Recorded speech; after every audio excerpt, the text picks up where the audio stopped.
অমলকান্তি। অমলকান্তি আমার বন্ধু। স্কুলে আমরা একসঙ্গে পড়তাম। রোজ দেরি করে ক্লাসে আসতো, পড়া পারত না।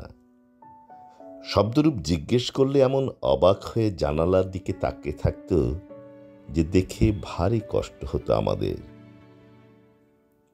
আমরা কেউ মাস্টার হতে চেয়েছিলাম, কেউ ডাক্তার, কেউ উকিল। অমলকান্তি সেসব কিছু হতে চায়নি। সে রোদ্দুর হতে চেয়েছিল। ক্ষান্ত বর্ষণ কাকডাকা বিকেলের সেই লাজুক রোদ্দুর, জামা জামরুলের পাতায় যা নাকি অল্প একটু হাসির মতো লেগে থাকে।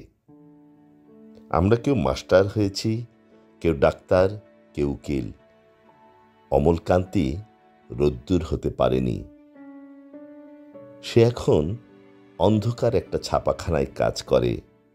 মাঝে মধ্যে আমার সঙ্গে দেখা করতে আসে, চা খায়, এটা ওটা গল্প করে, তারপরে বলে উঠি তাহলে।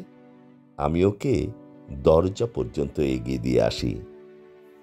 আমাদের মধ্যে যে এখন মাস্টারি করে, সে অনায়াসে ডাক্তার হতে পারত। যে ডাক্তার হতে চেয়েছিল, উকিল হলে তার এমন কিছু ক্ষতি হতো না। অথচ সকলেরই ইচ্ছে পূরণ হলো এক অমলকান্তি ছাড়া। অমলকান্তি রোদ্দুর হতে পারেনি। সেই অমলকান্তি রোদ্দুরের কথা ভাবতে ভাবতে ভাবতে ভাবতে যে একদিন রোদ্দুর হতে চেয়েছিল।